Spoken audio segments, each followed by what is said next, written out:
Right, okay. Apologies about that. That's going to a second part because my computer decided to freeze. So as I was saying, we're looking at this question. The first thing that we need to look at is looking at an introduction, which we'll do as a separate skill later on. The second thing you need to do is start with the extract that agrees with the question. So in this case, which extract says it was slave rebellion? This is why this person got a level 3. The structure was all over the place.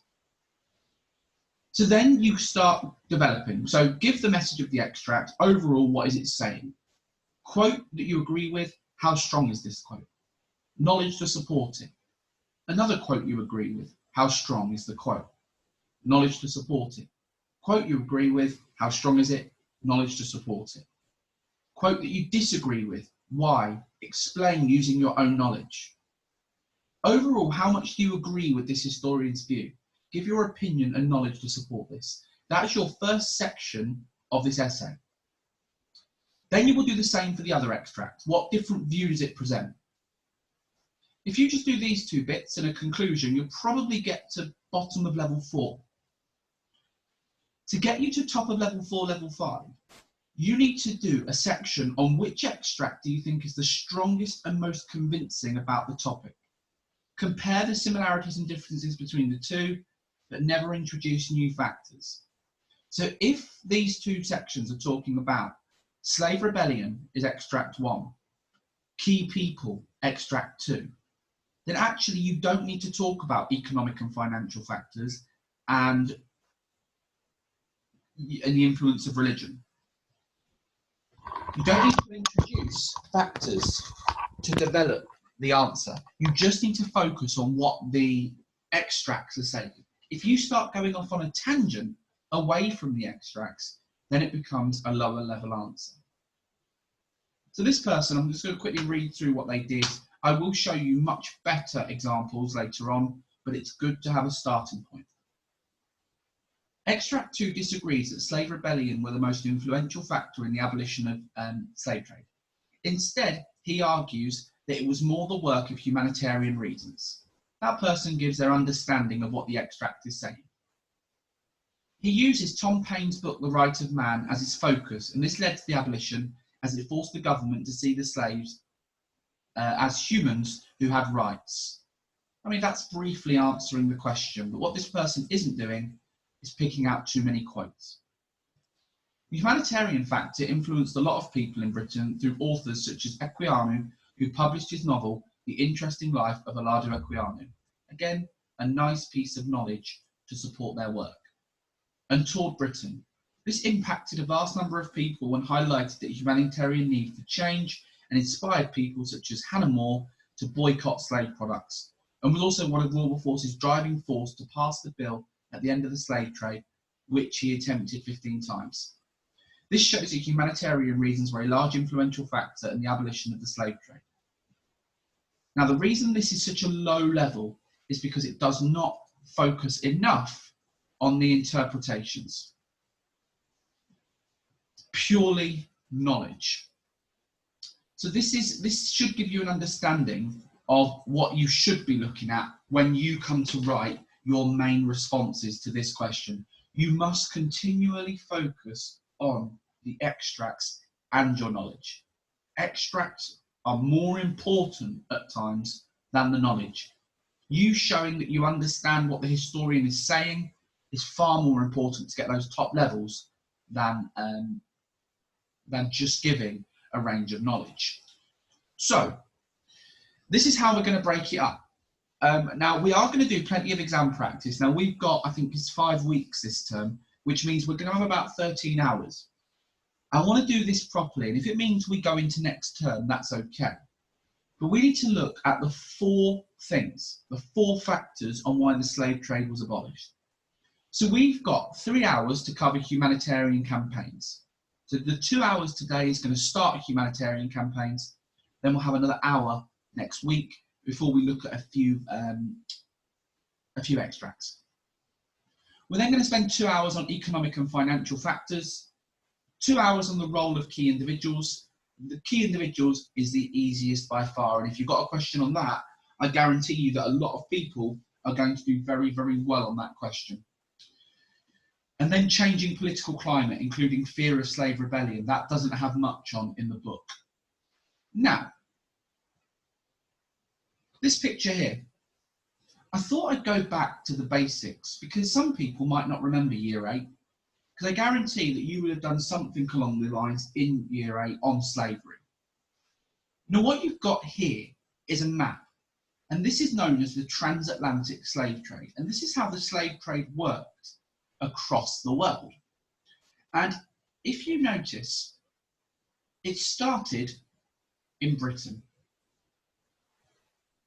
Britain and areas of Europe is where the slave ships left to collect slaves. Now, the two most popular areas in which the slave boats would leave Britain is Liverpool and Bristol. And what would happen is that slave ships would go to West Africa. Now, it says here they take manufactured goods, guns, pots, pans, cloth. Now, these manufactured goods would be traded with people in West Africa in return for slaves. These slave ships could be waiting in West Africa for months. They would never leave unless their ship was full. The ship would then leave and do the most difficult journey known as the Middle Passage. This is where a lot of the slaves died. They'd face harsh treatment. They'd be locked up under the deck of the ship. They'd be allowed out for some form of exercise. This is where a lot of the slave rebellion occurred, both on the Middle Passage and in their final destinations in North America, South America, and the West Indies. If a slave was to survive, then they would be put on a plantation. They'd be auctioned off, and then they would be sold to the highest bidder and be made to work on a plantation.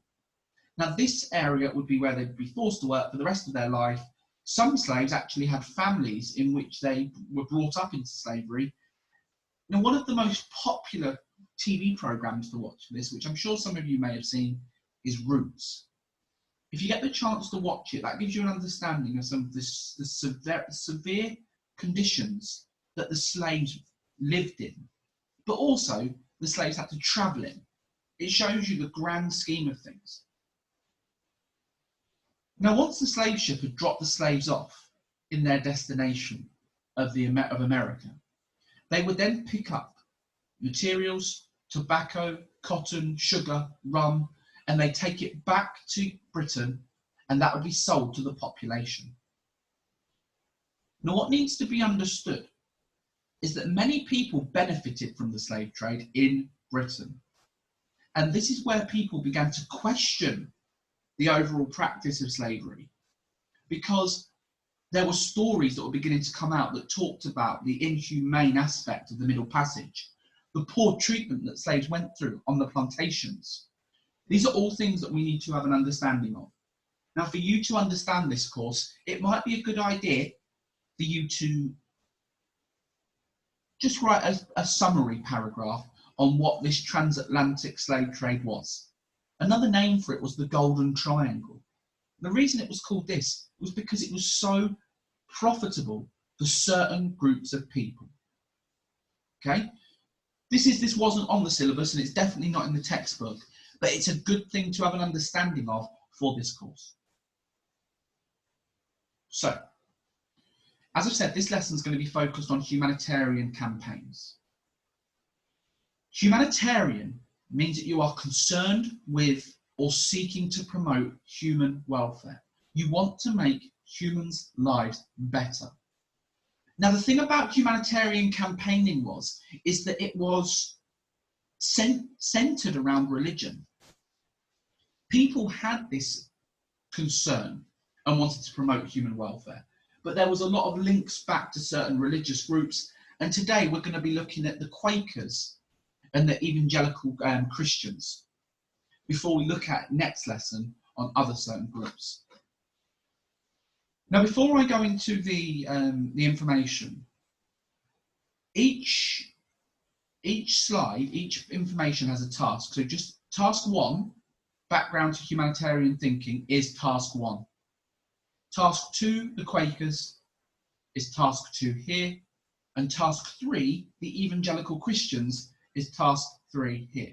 So your job for today's lesson is to answer the questions on the background to humanitarian thinking.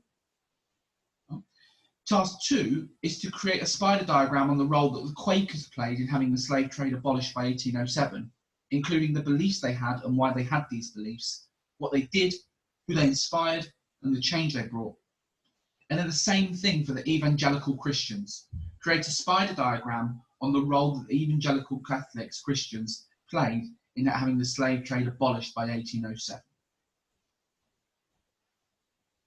So I'm going to go through this information, and this is going to be the background to humanitarian thinking. I've put some key words at the side to help you if you're not sure on what they understand, or what they mean, sorry. And this very much is me breaking apart the textbook, but also adding information of my own, like I usually do, to make sure that you get the full benefit of this course. So, a range of interpretations. Lots of historians think that humanitarianism was the main reason for the abolition of the slave trade.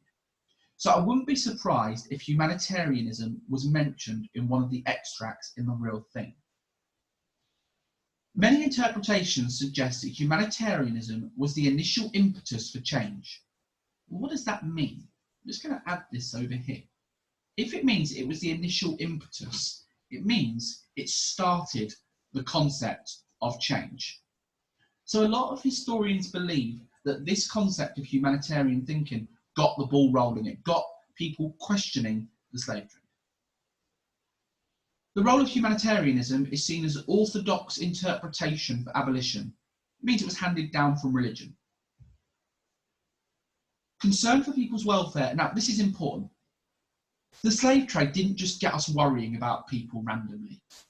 There was always concern for people's welfare. It wasn't a new concept. But in the 18th century, there was a new attitude known as the Enlightenment. Now, the Enlightenment was a period of time when Europe went through cultural and philosophical awakening, meaning that they went through a more rational approach to life. They became more concerned about human rights. And don't forget, at this time in the 18th century, Britain was industrialising. People were being treated worse. People were being treated poorly. So as a result of this, there were a group of individuals who became concerned about people's rights. So during the 18th century, there was a growth in rational thought, which began to challenge the blind obedience of old ideas. People began to change their attitudes. People began to stop ignoring human suffering. People began to be more concerned about how people were being treated. Now, one idea that was being questioned because of the Enlightenment was this idea of absolutism. Now, absolutism is a system of government where the monarch rules on his own without limitations. Now, people began to question this idea because people believed that men were fundamentally the same and must enjoy the same rights as one another. This was one thing that prompted humanitarian campaigns which sought to address issues. Now, the concept of absolutism was about male suffrage, was about men being equal and the monarch not being the supreme ruler. But the slave trade was another humanitarian campaign that was focused on in the 18th century. Now, as I've mentioned as well, remember, it's not just the slave trade that has humanitarian campaigns. You need to understand that as England was growing, humanitarian campaigns grew as well. And there were humanitarian efforts before the slave trade. So in 1739, humanitarian campaigners helped find the first foundling hospital, which took care of abandoned children.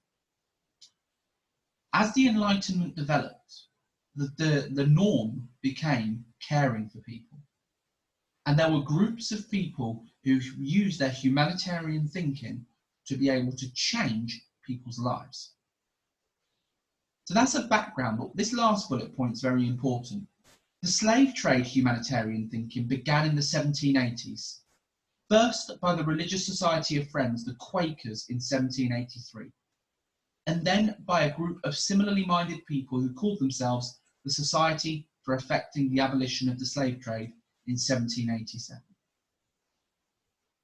Now I'm just going to add something here as well. The key thing about this one is humanitarian thinking can be both religious and non-religious, and you can link this into the individuals as the individuals section in this course.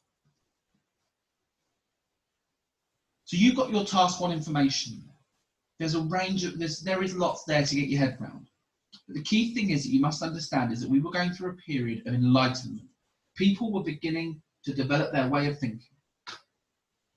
So you're going to look at 2 groups today, 2 religiously minded groups, the Quakers and the Evangelical Christians. Now within these you have got some key individuals, but the first one I'll go through is the Quakers. And remember, when you do this, once you finish task 1, you're going to go on to task 2 and create a spider diagram on the role that the Quakers played. Now, I've mentioned the Quakers before because they have cropped up in this course, but this gives you a good understanding. So Quakers had a long history of humanitarian action. The slave trade wasn't the first thing that the Quakers focused on. But in the 1780s, they focused purely on the slave trade and gaining and developing their humanitarian campaigning on it. Now, the Quakers had actually opposed slavery since 1657 because they said that everyone should be equal before God. So there was this concept, this religious concept that the Quakers brought in. Now, they had a yearly meeting, though, so every year these groups will meet. And in 1783, they presented a petition against the slave trade signed by 273 people to the government. And then in June on the same year, in 1783, they set up a 23-man committee to campaign for the abolition of the slave trade. They thought that by targeting the slave trade, they could remove slavery completely. Okay, so they thought that once the trade was removed, there'd be no need for slaves, full stop. The Quakers set up another committee in July 1783 who published articles on the evils of slavery to educate the public. But why would they do that? Well, to educate the public is really important.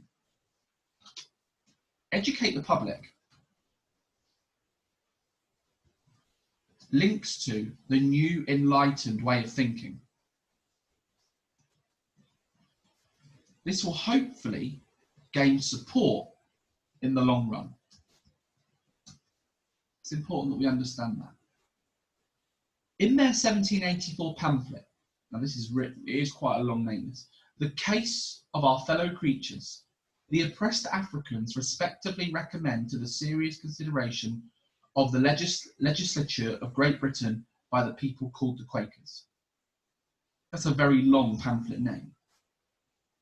But this was distributed among MPs, the royal family, and general public. They had 10,000 copies made. Now, just as a reminder, in 1783, the majority of MPs are going to be rich landowners. People's voting rights, remember, did not change until the 1832 Great Reform Act. Now, the main reason why the Quakers chose the slave trade was their religious beliefs. They believed that God exists in every human. Now, by that principle, by the Quakers' principle, they're saying that if you do harm to another person, then you're actually doing harm to God. Therefore, Quakers needed to challenge the actions that could do harm to God. So effectively, the Quakers are saying, if you're mistreating a slave, you are mistreating God because God is in every one of us. Quakers believed that the notion of stopping suffering was being ignored by the public, and the suffering was ignored because slavery did a lot for the British economy. What that means is that people benefited from it. So ignored the bad. I mean, that is true on a broad concept. That is true that people did that. Quakers follow a moral obligation. So they brought attention to a cause that was not considered in society. So they were bringing something to the forefront that people didn't think about. In taking action, they showed the way for other people who thought more carefully about the issues, but who may not have known how to proceed without direction. So the Quakers became the first, let's add this here as well, Quakers were the first organised group who began to get people realising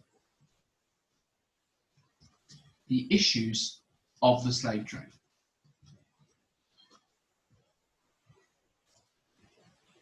Given the determination of the Quaker community, their organisational capabilities allowed for an effective challenge to the practice of slavery. As they led the way, other people, including women, who themselves were discriminated against, became motivated to take action. So the Quakers inspired other groups to get involved.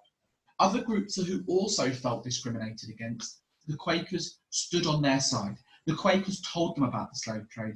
The Quakers got them thinking, and the Quakers got them developing their own beliefs in the populace, in the country. Now, why are the Quakers so important? Now, remember, you could get an extract just on the Quakers alone, but it says the Quakers are credited with spearheading, leading a moral crusade. I really like that phrase there, a moral crusade against slavery, which quickly found supporters as the country grew to become more aware of the injustices suffered by Africans. Although slavery in Britain was abolished in 1772, it became fashionable for upper classes to have black servants, accepting the discrimination. London itself was home to 10,000 Africans who had been brought back by ship captains or plantation owners. In 1785, this was questioned by humanitarian campaigners who wanted to end the practice of trading in lives. They wanted to stop Africans being brought back to England and being used as a slave. But to do that, they had to question the concept of the slave trade, because the slave trade was actually bringing Africans to different parts of the world. So to stop the slave trade was absolutely vital to hopefully stopping slavery as a whole. Now the key term you've got in the corner is Quakerism. You might see that in an extract, and it's one of your tier 3 words that are really important. The Quakers emerged in 1650, and their founder, George Fox, had a revelation that God could be found inside everyone and could be worshipped without the need of a clergyman. They believed that harm one another is harming God. So what you need to understand with the Quakers is why were they doing it? It was their religious overview, their religious beliefs. Likewise, though, what did they do? Who did they encourage? And this is something you can develop fully in your spider diagram to say why the Quakers were so vital to the concept of abolishing the slave trade.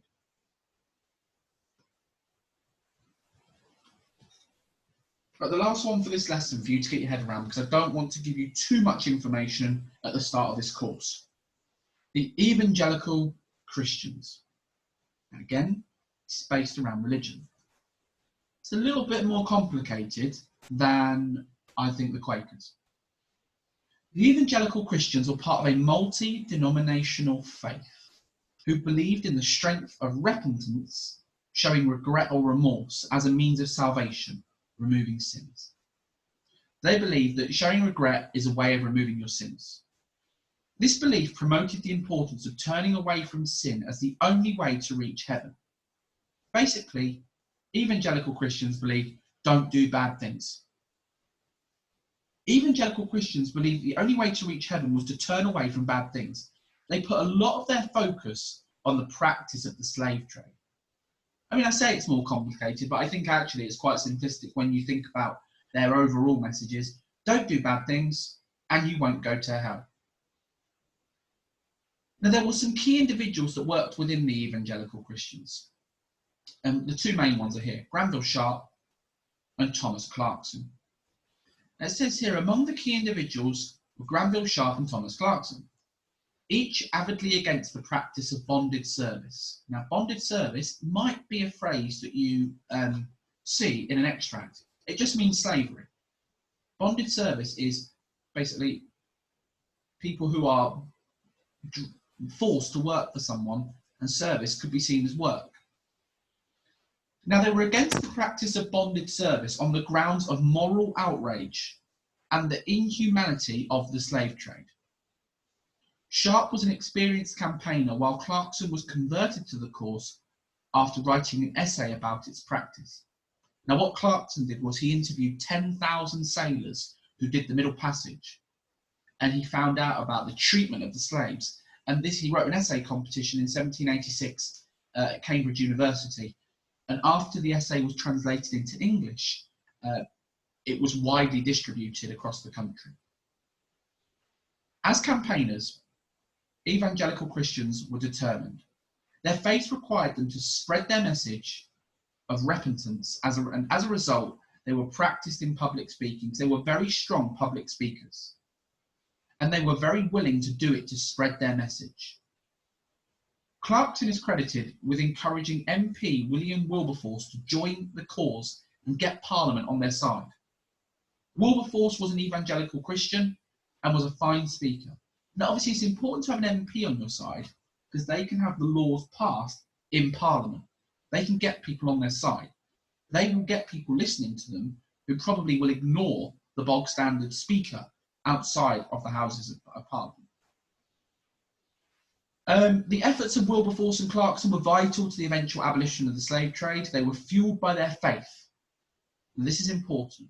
The slave trade was a sin that needed to be ended. By providing this basis, evangelicalism was fundamental to the abolition. So yes, they disagreed with the bad things that were occurring during the slave trade, but they saw it as a sin. And they believed that sins needed to be abolished for people to be able to take their place in heaven. The way in which both Quakers and the evangelical Christians tried to achieve their goal was by founding the Society for Effecting the Abolition of the Slave Trade in 1787. That's going to be what next lesson is on top of some extract skills. Now, you got some information about Granville Sharp and Thomas Clarkson here a little bit more. Now, Granville Sharp's really interesting because he actually had helped a slave called Jonathan Strong. In 1767, Jonathan Strong was beaten quite severely by his master and kicked out. Sharp helped that man back to health and helped him find work. But Sharp was also key because he defended Jonathan Strong in court, because Jonathan Strong's old master wanted to enslave him again. So Granville Sharp was a turning point because he stood up for ex-slaves and he won a court case, which showed that people's attitudes were starting to change. Clarkson was a leading figure, and as I mentioned, he wrote an essay at Cambridge Uni, which was in Latin. He translated it to English in 1786 and became a founding member of the Society for Effecting the Abolition of the Slave Trade. He gained support from other people to join the cause of the abolition of the slave trade. Now, my advice is obviously look into these two people in a bit more detail. Extra reading on these two people will be absolutely vital, right?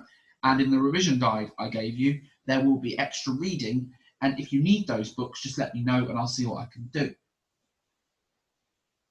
Now, I'm going to add one more task to today's lesson.